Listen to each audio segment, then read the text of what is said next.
What's going on, guys? In this video today, we're going to be talking about getting the perfect shot on just our cell phones.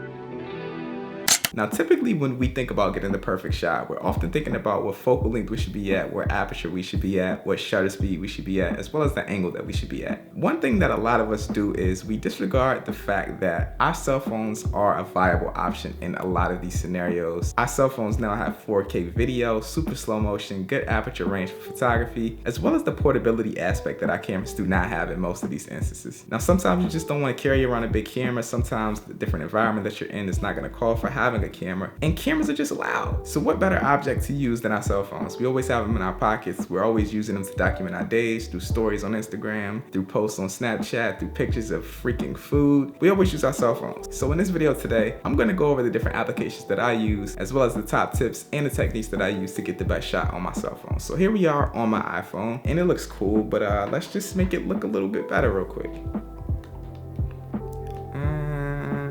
Boom. All right, let's go.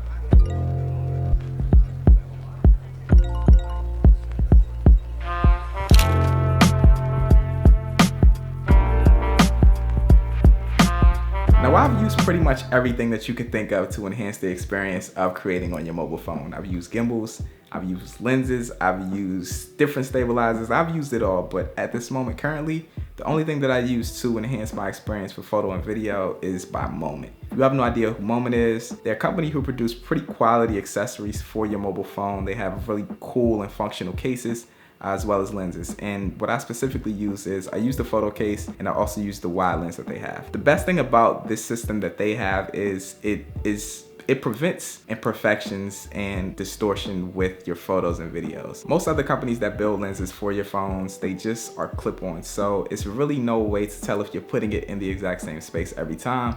With Moment, they have the case, and the way that the lens connects to the case, it goes on perfect. You just put it in, screw it in, and it instantly provides a wider field of view for your video and photo. Aside from the case and lens that I use, I also use a wrist strap.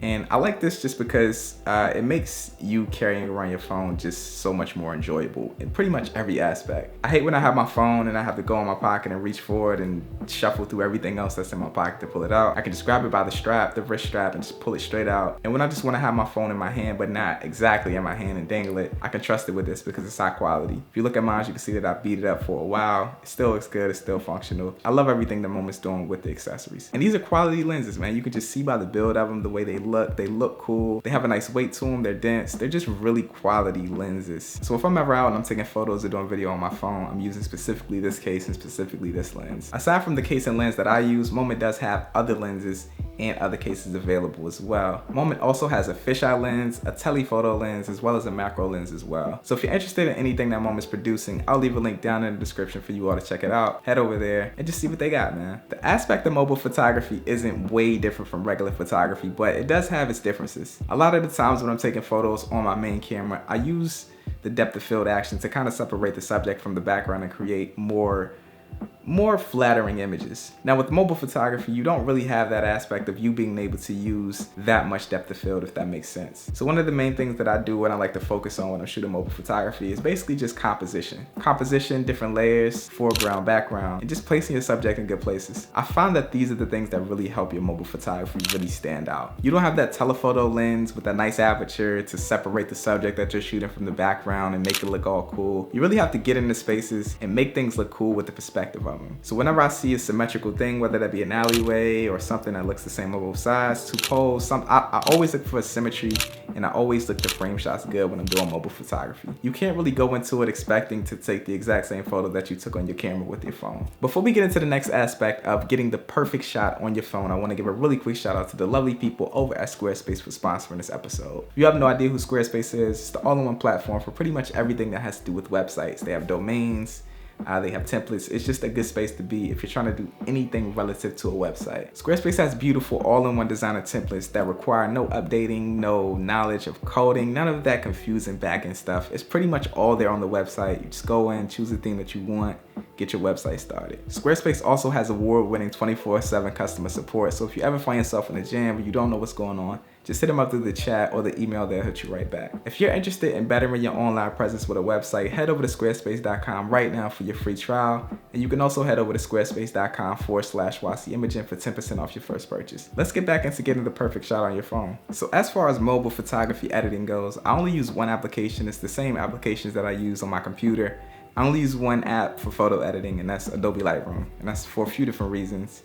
One of the main reasons being the hue adjustments. That's why I use it on my computer.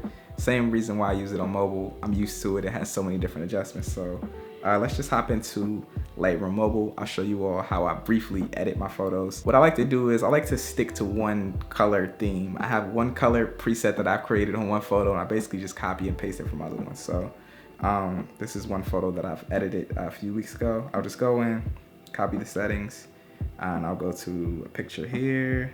And I'm not sure if this is edited. I'm just gonna reset it. And then click this 3 dots up at the top, paste the settings. And then from there, I'll do my minor adjustments. But I mean, just to edit a photo from scratch, I'll do that. And I'll give you all a few different pointers to what I do. So first and foremost, I always straighten my image, make sure it's straight up and down. And I'm just gonna adjust this crop as well to get Tino right there. And I'll go in and I'll do my minor adjustments up in the contrast. I'm gonna switch the white balance up. I'm just gonna leave it as is. It looks kind of cool to me. I think that that's fine though. I'll up the highlights a bit. And I'm just gonna go in and do a selective adjustment. So what this is gonna do is it's gonna allow me to brighten up or darken or add contrast and saturation to whatever area I want to. I'm just gonna try to brighten up his face a little bit. My bad, what did I do wrong there? No, yeah, put the feather all the way up, drop the sides down, and I'm just gonna go in and color his face area, go to the light and just up the exposure a little bit, just to kind of brighten up his face a little bit. And I think that that's cool. And the color adjustments that I would do to this from scratch, it's a lot of red in here, so I'm just gonna adjust that first. Up the saturation of the red, we want that to pop. Up the luminance way up in the reds. And you can see right here, if we adjust the hue, we can make it to more of a purple tone, more of an orange tone. I'm gonna leave it where it is. I think it's fine. I think that we should probably adjust the blues in here. I think his shirt has a lot of like cool tones to it. So if we go in and we drop the saturation down for it, you can see it's taking those out. So I'm just gonna drop the blue way down. Also go to the aqua tone, drop it down to make sure there's really no blues in here. We don't need the blues. Orange is really gonna allow where the skin tones are. So I think Tino looks kind of orange. Maybe drop the, leave it as is, leave it as is. And it's really not too many other colors in here. We have yellow, which will probably also adjust the skin tone just a little bit, but we have the sign, which is yellow, so we want to shift that to another tone, green, etc. I'm gonna leave it as is though. Just for the sake of this video, go to the effects. I wanna up the clarity to like a 10 or so, 13.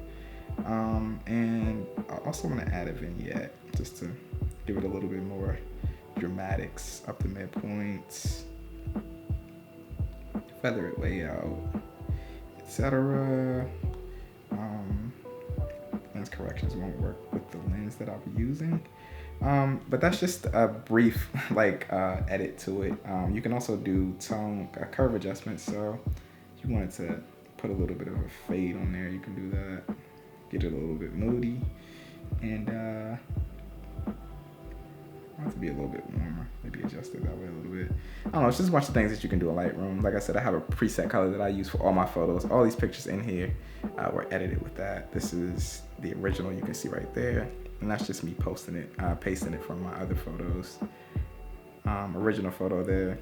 Added just a little bit of warm adjustments. Same thing that I do to everything. I like to have a cohesive look for everything, so I just copy and paste. That's just me though. So here we are with the video aspect. Now there are tons of different applications that you can download in the App Store on Google or Android to edit videos on your phone, but I don't enjoy that experience. I don't personally edit any of my video stuff on my phone. But the application that I do use on my phone that is amazing in the aspect of filming on your phone is Filmic Pro. Filmic Pro provides a bunch of different professional manual adjustments that you can do on your phone.